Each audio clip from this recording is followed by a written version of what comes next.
ইয়ে, মামা মাছ ধরছে। আমি মাম্মাকে বলে আসছি। নিশান দৌড়ে বের হয়ে গেল। মিমি তাকে আটকাতে যেও পারল না। কায়েবের দিকে তাকিয়ে বলল, ছাড়ুন আমাকে। কায়েব ছাড়ে না। মিমির কোমরের উন্মুক্ত অংশে নিজের হাত বিচরণ করায়। মিমির শরীর কাঁপুনি দিয়ে ওঠে। শাড়ি পরার পর থেকে কায়েবের বেশ সুবিধা হয়েছে। মিমি বলল, সব সময় অসভ্যতামি না করলে আপনার হয় না, তাই না? আপনার কথা শুনে শাড়ি পরেই আমার ভুল হয়েছে। সব স্ত্রীর কাছে সব স্বামী অসভ্য। আমি ব্যতিক্রম হব কেন?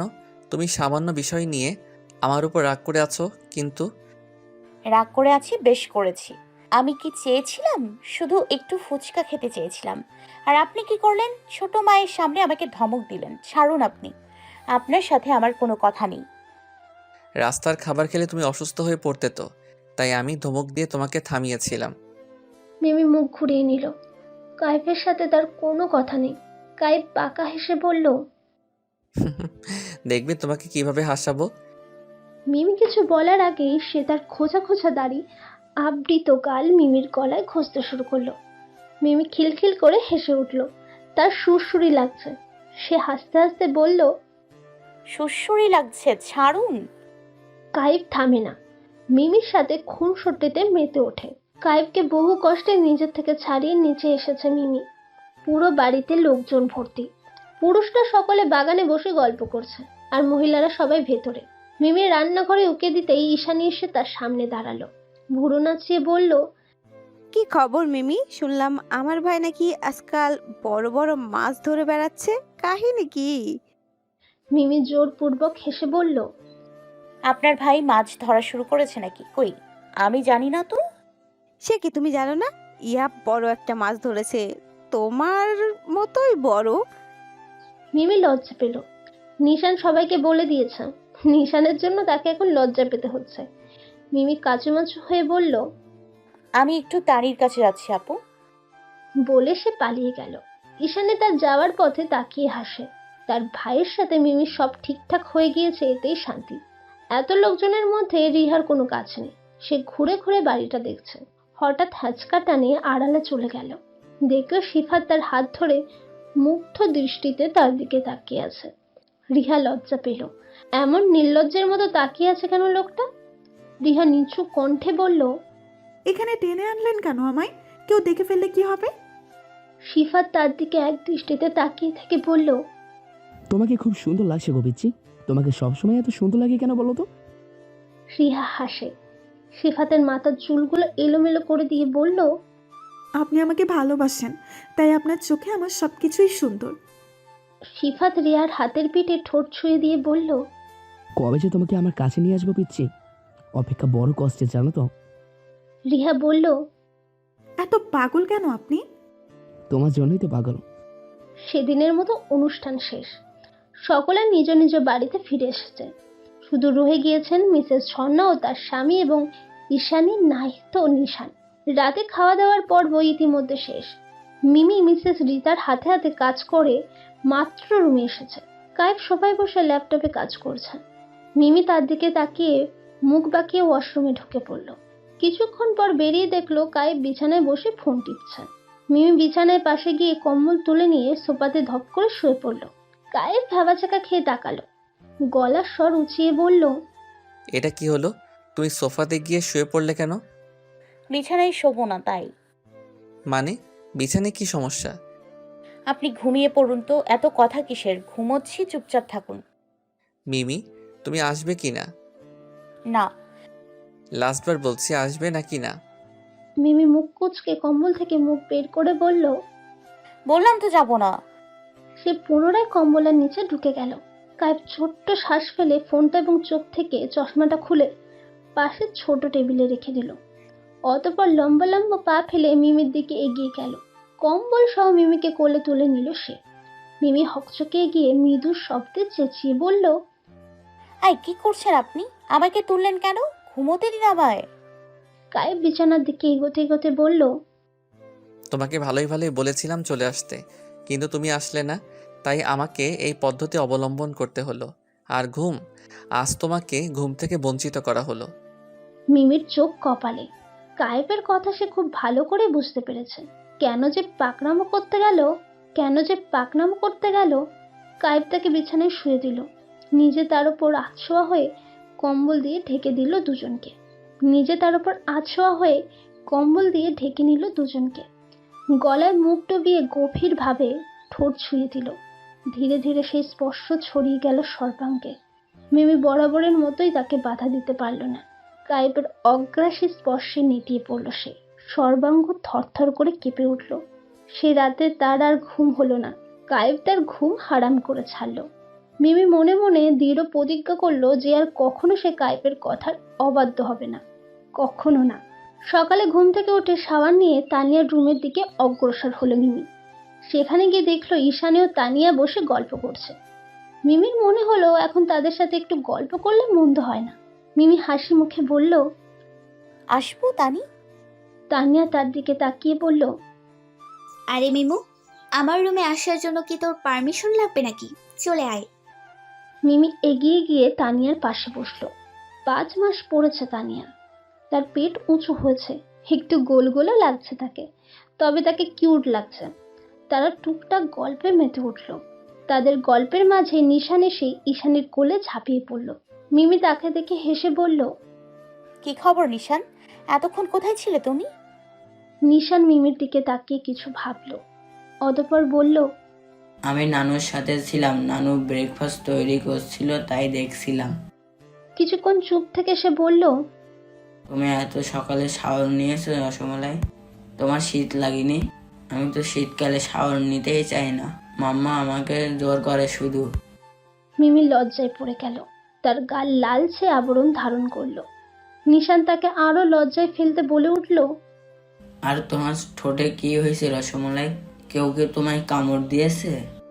মিমি শুকনো কেসে উঠল, চোখ বড় বড় হয়ে গেল তার। তানিয়া ও ঈশানী মিটিমিটি হাসতে লাগলো। ঈশানী নিশানকে বলল, তোমার রসমালাইকে ইঁদুরে কামড়ে দিয়েছে নিশান? নিশান চোখ গোল গোল করে তাকালো। সে কিছু জিজ্ঞেস করতে গেলেই ঈশানী আবারও বলল, তুমি এখন তোমার পাপার কাছে যাও, কি করছে সে দেখে আসো তো। নিশান বাধ্য ছেলের মতো চলে গেল। নিশান চলে যেতেই তানিয়া শব্দ করে হেসে বলল, কি রে মিমু, আজকাল তোর রুমে ইঁদুর একটু বেশি ঘোরাঘুরি করে মনে হচ্ছে। মিমি চোখ খিচে বন্ধ করে রেখেছে।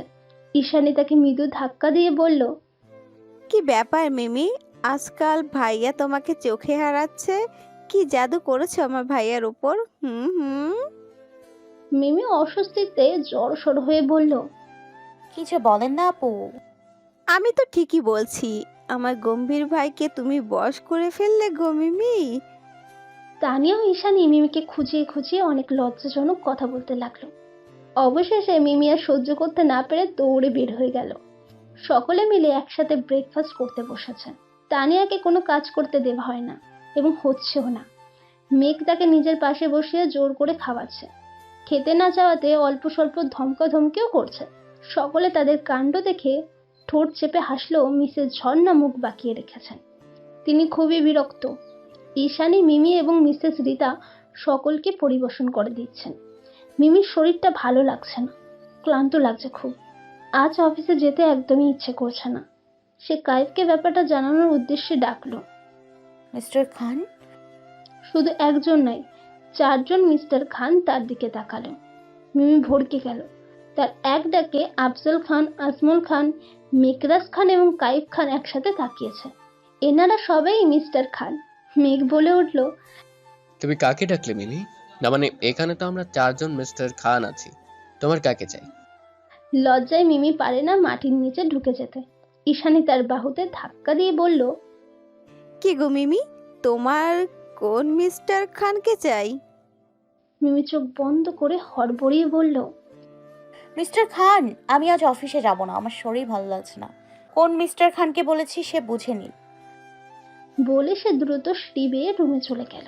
উপস্থিত সকলে হেসে উঠল, শুধুমাত্র মিসেস ঝর্ণা ছাড়া। তার কাছে এসব কিছু অসহ্য লাগছে। আজ রাতের ফ্লাইটে তারা চলে যাবে। এখানে থাকতে তার আর ভালো লাগছে না। যদি 2 বউ এর মধ্যে কাউকে কটু কথা শোনাতে পারতেন তাহলে হয়তো ভালো লাগতো। ব্রেকফাস্ট শেষে মিমির জন্য খাবার নিয়ে উপরে গেল কায়েব। যে দেখলো মিমি কম্বল গায়ে দিয়ে শুয়ে আছেন।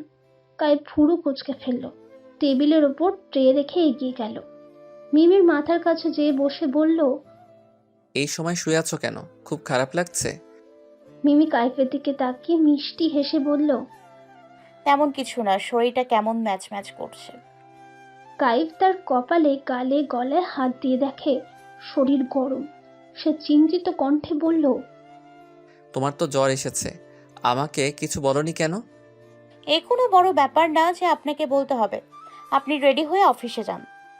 যাবো তার আগে তুমি খেয়ে নাও, তারপর ওষুধ খেতে হবে। কায়েব তাকে ধরে উঠিয়ে বসায়। খাবার তার মুখের সামনে ধরে মিমি বলল, আপনার দেরি হয়ে যাবে তো মিস্টার খান। দেরি হলে হোক, তুমি খাও। মিমি খেয়ে নেয়। কায়েব থেকে ওষুধ খাইয়ে দিয়ে বলল, চুপচাপ শুয়ে থাকবে, খবরদার রুম থেকে বের হয়েছো তো আমি এসে যেন তোমাকে এভাবেই থাকতে দেখি। আর হ্যাঁ, তাড়াতাড়ি চলে আসবো। কায়েব বসা থেকে উঠে অফিসের জন্য রেডি হতে থাকে। মিমি কম্বলের নিচে দিয়ে উকি দিয়ে তাকে দেখে। সে বুঝতে পারে না লোকটা দিন দিন এত সুন্দর কিভাবে হচ্ছে। মিমির ইচ্ছা হয় সারাদিন রাত তাকে চোখ ভরে দেখতে, তবুও যেন তার তৃষ্ণা মেটে না। কায়েব তার দিকে তাকাতে সে কম্বলের নিচে মুখ লুকিয়ে ফেলে। কায়েব মুচকি হেসে এগিয়ে আসে, তার মুখের ওপর থেকে কম্বল সরিয়ে কপালে ঠোঁট ছুঁয়ে দেয়। মিমি চোখ বন্ধ রেখেই হাসে। কায়েব চলে গেল। মিমি তার কথা ভাবতে ভাবতে ঘুমিয়ে পড়ল। দেখতে দেখতে কেটে গেল 8টা মাস। সবার জীবন ভালোভাবেই চলছে। তানিয়া 9 মাসে পড়েছে। পেট অনেক উঁচু হয়েছে তার, হাঁটাচলা করতে কষ্ট হয়। মেঘ সব সময় তার আশেপাশেই থাকে। তার চিন্তার শেষ নেই, কখন কি হয়। তানিয়া খুবই জেদি হয়ে উঠেছে। সে একবার যা চাইবে তাকে তা দেওয়াই লাগবে। এখন যেমন তানিয়া মুখ লটকে বসে আছে, আর মেঘ অসহায় মুখ করে বসে আছে। তানিয়া মেঘের হাত ঝাঁকিয়ে বলল, তুমি কি আমার জন্য আইসক্রিম এনে দেবে নাকি দেবে না মেঘ? মেঘ তানিয়াকে বোঝানোর স্বরে বলল, তানিয়া, আমার সোনা মোনা, এই সময় আইসক্রিম খাওয়া একদমই ঠিক নয়। আবার তোমার যদি ঠান্ডা লাগে তাহলে বেবির তো কষ্ট হবে, বলো। বোঝার চেষ্টা করো একটু। তানিয়া তবুও মানতে চায় না। সে আইসক্রিম খাবে তো খাবেই। তানিয়া রেগে বলল, একটা আইসক্রিম খেলে কিছুই হবে না। তুমি আমাকে এনে দেবে নাকি আমি চেঁচিয়ে বাড়ি মাথায় তুলবো? এখন রাত 12টা বাজে। সবাই নিশ্চয়ই গভীর ঘুমিয়ে আছে। এখন তানিয়া যদি চেঁচায় তাহলে সবার সমস্যা হবে। মেঘ হার মেনে নিল, বলল, আচ্ছা ঠিক আছে, কিন্তু ছোট একটা এনে দেবো, তাই খাবে, ঠিক আছে? তানিয়া হেসে মাথা নাড়িয়ে সায় জানায়। মেঘ চলে যায়। ফ্রিজে আইসক্রিম রাখা আছে। মেঘ সেখান থেকে তানিয়াকে একটা এনে দিল। তানিয়া খুশি হয়ে তৎক্ষণাৎ খাওয়া শুরু করলো। মেঘ চোখ ভরে দেখে কদিন পর যার কোলে বাচ্চা আসবে সে দেখো কেমন বাচ্চাদের মতো করে খাচ্ছে। মেঘ হাসে। হুট করে তানিয়া ব্যথাতুর আওয়াজে চেঁচিয়ে উঠল। মেঘ হকচকিয়ে গিয়ে বলল, কি হয়েছে তানিয়া? কোথায় কষ্ট হচ্ছে? তানিয়া জড়ানো গলায় বলল, আমার পেট খুব খুব ব্যথা করছে মেঘ, খুব ব্যথা করছে। মেঘ কি করবে ভেবে পেল না। সে দৌড়ে কাইফের রুমের সামনে দাঁড়িয়ে ধাক্কাতে লাগলো। কিছুক্ষণ পর কাইফ দরজা খুলে বের হয়ে এলো। সবেমাত্র ঘুম এসেছিল তার। ভাইকে উদ্ভ্রান্তের মতো দাঁড়িয়ে থাকতে দেখে জিজ্ঞেস করলো। কি হয়েছে মেঘ? তোকে এমন লাগছে কেন? মেঘ ঢোক গিলে বলল, তানিয়া, তানিয়ার পেটে ব্যথা হচ্ছে ভাইয়া। তানিয়ার কথা শুনে ধরফড়িয়ে এগিয়ে আসে মিমি। কাইফ গাড়ির চাবি হাতে নিয়ে বলল, তুই তানিয়াকে নিয়ে আয়, আমি গাড়ি বের করছি। মেঘ কাইফ তৎক্ষণাৎ চলে গেল। মিমি গিয়ে সবাইকে জানালো। সকলে চিন্তিত হয়ে পড়লেন। মেঘ তানিয়াকে কোলে করে নামিয়ে গাড়িতে শুইয়ে দিল। তার মাথা নিজের কোলে নিয়ে বসলো মিমি। মেঘ কাইফের পাশে বসা মাত্রই সে গাড়ি ছোটালো। ব্যথায় তানিয়ার মুখ নীল বর্ণ ধারণ করেছে। মিমি তাকে সান্ত্বনা দিয়ে বলল, চিন্তা করিস না তানি, একটু সহ্য কর, আমরা এক্ষুনি হসপিটালে পৌঁছে যাব। অতঃপর কাইফের উদ্দেশ্যে বলল, একটু তাড়াতাড়ি চালান না মিস্টার খান। কাইফ গতি বাড়ায়। তারা হাসপাতালে পৌঁছালে মেঘ তানিয়াকে কোলে করে ভেতরে নিয়ে যায়। কাইফ আর মিমিও ছোটে তাদের পিছু। তানিয়ার অবস্থা দেখে ডাক্তার তাকে এমার্জেন্সিতে নিতে বলে। মেঘ স্ট্রেচারে তানিয়াকে শুয়ে দিয়ে কপালে ঠোঁট ছুঁয়ে বলল, একদম ভয় পাবে না, তোমার কিচ্ছু হবে না। তানিয়াকে নিয়ে যাওয়া হলো। আফজল খান, আজমল খান এবং মিসেস রিতাও চলে এসেছেন। তারা বসে অপেক্ষা করতে লাগলেন। মেঘ তানিয়ার বাড়িতে খবর দিল। তারা তৎক্ষণাৎ রওনা দিলেন। সবাই যখন চিন্তিত, এই সুযোগে তাদের বিপদ প্রবেশ করলো হাসপাতালে। ছদ্মবেশে অপেক্ষা করতে লাগলো। মিমি একপাশে দাঁড়িয়েছিল। হঠাৎ করেই তার মাথাটা কেমন ঝিমঝিম করে উঠল।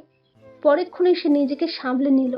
ভাবলো কায়েবকে বলবে যে কদিন ধরে তার শরীরটা একদমই ভালো লাগছে না। কিন্তু পরে ভাবলো কায়েব এখন চিন্তায় আছে, তার চিন্তা বাড়ানোর কোনো মানেই হয় না। মিমি চোখ মুখে পানি দেওয়ার উদ্দেশ্যে এগিয়ে গেল। সকলে তানিয়াকে নিয়ে চিন্তিত থাকার ফলে মিমির দিকে কারোরই খেয়াল নেই। মিমি এক নার্সের কাছ থেকে শুনে ওয়াশরুমে চলে গেল। ওখানে যেয়ে আবার গা গুলিয়ে উঠল।